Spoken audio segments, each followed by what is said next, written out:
Hey, what's up, everybody? Mike Lindsley back here with you. Happy holidays to one and all. It's 9 minutes with me on IGTV, YouTube, and Facebook, and we are here again every Tuesday at the Phoenix Sports Restaurant. They are rolling it out here for the holidays. They have gift certificates available. You can come for lunch. You can come for dinner. I would recommend anything on the menu. Their buffet is to the left of me right now. It's delicious. They've also got some all-you-can-eat food specials during the week. Steak, spaghetti, meatballs, and boneless wings. This place is terrific, and they have awesome beers on tap and in the bottle as well. Get down here, hang out, watch all the races on the TVs, go over next door to the OTB and bet a couple of races, eat some good food, have some good company, and be on your way. It's just a great place to be.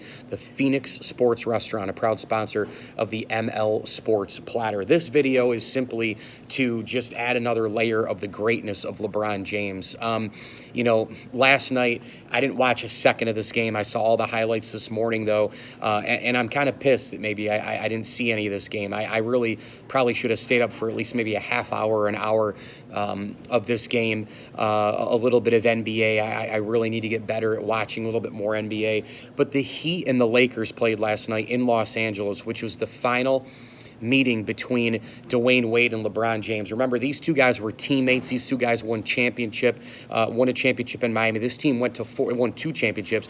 They went to 4 straight finals, if you remember. This team was remarkable when they were together all the way. They had a monster team full of Hall of Famers, Bosh and Wade and LeBron James. Remember, they went to some championships right in a row, 4 in a row. Lost the first one, I think, to the Mavericks, and then they won the next 2, beat the Thunder in the first one, and then in that 4th one, they lost to the San Antonio Spurs. So they made it. They lose to Dallas. They beat Oklahoma City.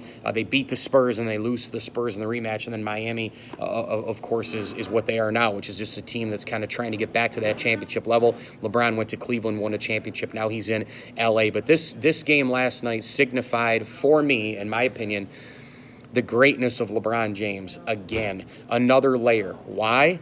Because think about Dwyane Wade and LeBron James together. They came into the league together 15 years ago or so. LeBron James straight out of high school in St. Vincent St. Mary's, and Dwyane Wade comes right out of Marquette, fresh off of a Final Four berth. That was the year that Syracuse won the whole thing in 2002-03. Really, really good Final Four. That was the Kansas, Marquette-Syracuse group in that Final Four. Super, super entertaining games. And, when you look at it, and of course, Texas was the other team. Syracuse had to beat 4 Big 12 teams on its way to winning the championship, and 2 of those were in the Final Four with Player of the Year TJ Ford, who shouldn't have won it, by the way. Carmelo should have won it, but they weren't going to give it to a freshman. And then they had to beat that great Kirk Heinrich, Nick Collison-led Kansas team. Got the big block from Hakeem Warwick in the end.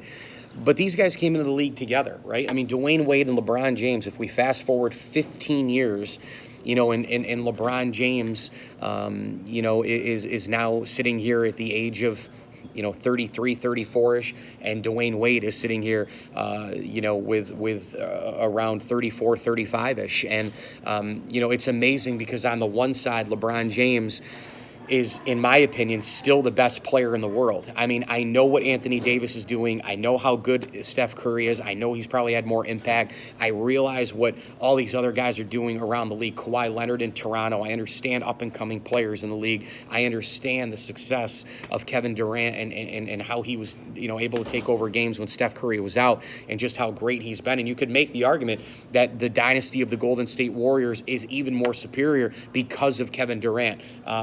Maybe Golden State doesn't win an extra title if they don't have Durant. Well, guess what? Now they have him, and they're going to probably win it all again this year. But for me and my money and what I see and the impact and making other guys better and his production and how he's basically pulled the Lakers out of the shit trash can and put him into a playoff team, this guy is unbelievable. Still to this day, LeBron James is the best player in the NBA. And then I think when you look at the other side with Dwyane Wade, it's incredible. This guy has won multiple championships. He's been an MVP candidate year in, year out in his prime. But the flat-out fact of the matter is Dwyane Wade's legs are tired. Dwyane Wade's played a ton of basketball. Dwyane Wade is physically not able to do this anymore. Dwyane Wade pulled a little bit from the old school last night and turned back the clock a little bit on some drives to the hoop. But the reality is he can't do it from the beginning to the end of the game. He can't deal with the preparation and the travel and all the things that go into an 82-game schedule. His body just can't do it anymore. And that's what's so remarkable about LeBron James. LeBron James is still playing at an extremely high level, and I would still say LeBron James is the best player in the world. It's just incredible to look at the parallels. Dwyane Wade is retiring at the end of the season, and LeBron James probably has 3 or 4 more years at least playing in the NBA, keeps his body in tip-top shape. Look at the LA Lakers also with the minutes that he's played and how he's made everybody around him better. He's still having a major impact on a major franchise, arguably the greatest franchise in NBA history. Look at how much better Kuzma has been. Look at how much better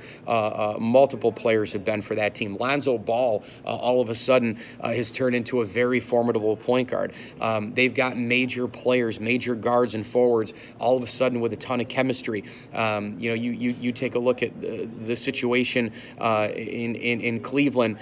Look at how bad they are without LeBron James. I mean, I'm not saying that it's easy playing with LeBron James. Kevin Love experienced that. A lot of guys have experienced how, LeBron James, there's a little bit of a wrath there with LeBron, but he demands greatness. He is cut from a cloth, like Joe Montana and Derek Jeter and Wayne Gretzky and Mark Messier and, Tiger Woods and all these guys who they demand greatness. They demand elite performance, and especially in team sports, that really does rub off on everybody else, because if you're in the locker room, you're in the clubhouse, and you were shitty during that game, you got to come back in to answer to Tom Brady. You got to come in and answer to John Elway. You got to come in and answer to Sidney Crosby. You got to come in to answer to Mark Messier and Mario Lemieux and Wayne Gretzky. You got to come in and answer to a Derek Jeter. You got to come in and answer to a LeBron James or a Steph Curry. So when you take a look at that aspect of it, it's just insane how unbelievable LeBron James has been.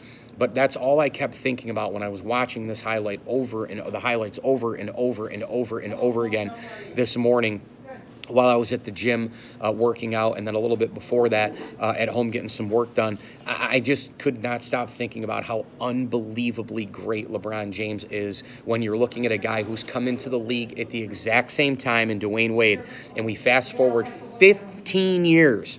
And Dwyane Wade is trickling away and retiring, and he's a Hall of Famer. He's won multiple championships. He's been an MVP candidate multiple seasons. He's done. And on the other side, we have LeBron James, who is considered by many one of the top 3 or 5 players of all time. Some people think he's the GOAT. And he's already been through all the regular seasons, the preseasons, the postseasons, USA basketball. He's played a lot of basketball, too. He's probably played more than Dwyane Wade. Well, he's still got 3 or 4 or 5 years left, and we can still label him as the best player in the NBA. It's just insane. It's incredible to me how elite LeBron James really is. Well, look, thanks for watching 9 Minutes with Mike Lindsley, YouTube, Facebook, and IGTV. I am sitting right here at the Phoenix Sports Restaurant.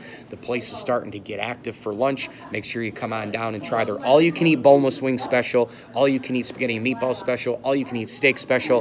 The buffet to my left, delicious every single day. You can get gift certificates for the holidays. And oh, by the way, they've got some great beers on tap in the bottle as well. It's a perfect place for lunch, perfect place for dinner, perfect place for your business lunch as well. We've had some events here. The place is great. The Phoenix Sports Restaurant. You can go bet next door at the OTB as well. Enjoy some great food and an awesome atmosphere here at the Phoenix Sports Restaurant. Mike Shelley and the gang doing an awesome job. I'm Mike Lindsley. Thanks for watching. As I always tell you, enjoy the games.